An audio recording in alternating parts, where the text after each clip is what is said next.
అమ్మాయి అమెరికాలో చదవాలంటుంది కదే, ఆ 4 ఎకరాలు కూడా అమ్మేసి డబ్బు తెచ్చాను. జాగ్రత్తగా ఉంచు.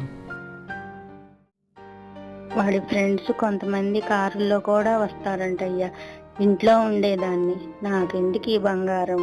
ఈ తాళిబొట్టు అమ్మి వాడికి మోటార్ బైక్ కొనివయ్యా. నీకు వాడు కావాలో మేం కావాలో తేల్చుకో. ప్రేమే కావాలంటావా చెప్పు. ఇంత విషం తాగి నేను మీ అమ్మ చస్తాం.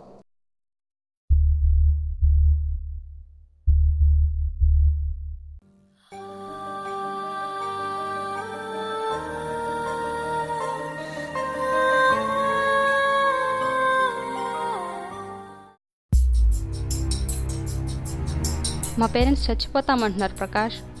నిన్ను లవ్ చేసి ఒక తప్పు చేశాను. ఇప్పుడు నీతో వచ్చేసి ఇంకో తప్పు చేయలేను. ప్లీజ్ నన్ను మర్చిపో. మ్యారేజా? నిన్ను లవ్ చేస్తున్నానని చెప్పాను కానీ పెళ్లి చేసుకుంటానని చెప్పానా? Love is just for fun darling. చిన్నప్పటి నుంచి ఫారెన్లో ఎంఎస్ చేయడం నా డ్రీమ్.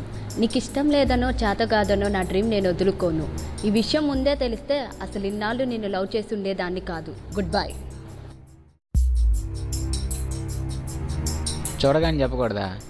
పోనీ ఒక గంట చెప్పినా, ఓ వారం, ఓ నెల, ఎప్పుడు చెప్పినా ఒకటే. లవ్ ఎట్ ఫస్ట్ సైటే. ఎందుకేంటి? నన్ను లవ్ చేయడంలో వాడికి కాంపిటీషన్ వస్తున్నాడని ఇంకొకరిని కొట్టాడు. బైక్ సూపర్గా డ్రైవ్ చేస్తాడు. వాడి రఫ్నెస్ నాకు నచ్చింది. పైగా మా క్యాస్ట్ వాడు. ఇంతకంటే ఏం కావాలి వాడు లవ్ యాక్సెప్ట్ చేయడానికి? 2 years నుండి నీ వెంటబడుతున్నానే, ఒప్పుకో కదా? నాకు దక్కని నిన్ను ఇంకెవ్వరికి దక్క నేను.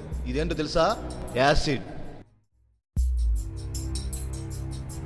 వీడికంటే వాడే బెటర్ అనిపిస్తున్నాడే. తొందరపడి వీడిని లవ్ చేశానేమో అనిపిస్తుంది. ఛా, నాకంటే వాళ్ళ ఏం ఎక్కువ ఉందనరా అది వాడిని లవ్ చేస్తుంది. వాడిని చంపేస్తే గానీ అది నా దారికి రాదు. నేను యాక్సెప్ట్ చేయకపోతే చచ్చిపోతాను అంటున్నాడే. అప్పటికే నువ్వు రిజెక్ట్ చేసావనే బాధలో ఉన్నాడు. ఇంకా నేను కూడా కాదంటే ఏమైపోతాడో అని ఒప్పుకున్నా. మన పెళ్ళికి మా పేరెంట్స్ ఒప్పుకోరనిపిస్తుందిరా. ఈ విషయం వాళ్ళకి తెలియకముందే ఆపేద్దాం. మన మధ్య జరిగినవి నేను ఎవ్వరికీ చెప్పను. నువ్వు ఇంకొకరిని చేసుకుని హ్యాపీగా ఉండు. నేనే ప్రపోజ్ చేసి నేనే వద్దంటున్నాను. సారీ. నేను వాడిని కూడా లవ్ చేస్తున్నాను. నీకంటే ఎక్కువ కేరింగ్గా చూసుకుంటాడు. ఇన్నాళ్ళు మనం లవ్ చేసుకున్నాం కాబట్టి నిన్ను లైఫ్ లాంగ్ గుర్తుపెట్టుకుంటాను. నువ్వు మాత్రం నన్ను మర్చిపో. దానికి ఐ లవ్ యూ సరిపోలేదురా. పెళ్ళి చేసుకుంటానని ప్రామిస్ చేస్తే కానీ రూమ్కి రాలేదు.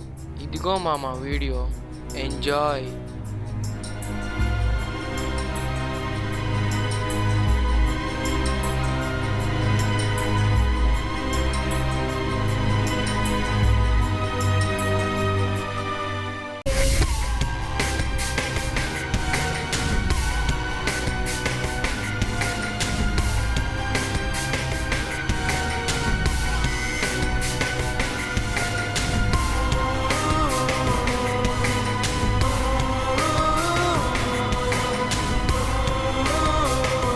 నీ లవర్ నిన్ను వదిలేసిందని చనిపోవటం కాదు ప్రకాష్ నువ్వు చేయాల్సింది.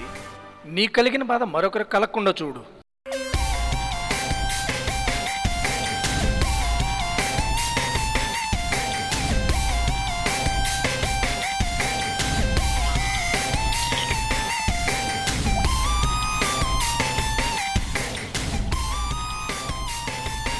ఎందుక? అసలు పెళ్లి చేసుకోవాలనే ఉద్దేశంతో ప్రేమించుకుంటున్న వాళ్ళు ఎంతమంది ఉంటారో తెలుసా? అది మీకు తప్పుగా అనిపించట్లేదా? నీకు భర్తగా వచ్చిన వాడు ఆల్రెడీ ఒకరిని లవ్ చేసి వదిలేసిన సెకండ్ హ్యాండ్ వాడని తెలిస్తే తట్టుకోగలవా? నీ లవ్వర్ పాల గ్లాస్తో ఇంకొకటి గదిలోకి వెళ్తుంటే ఆపలేక చావలేక పడే బాధ ఎలా ఉంటుందో అట్లీస్ట్ ఊహించగలవా?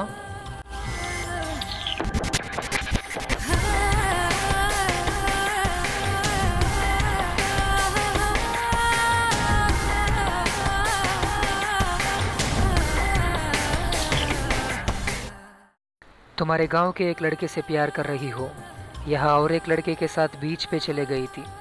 हर सेमेस्टर में एक लड़के को बदलती रही। अब मुझे किस करने के लिए भी तुम तैयार हो। क्या तुम जानती हो कि तुमने क्या खोया? वो फिर तुम्हें वापस नहीं मिलने वाला है, क्या तुम्हें पता है?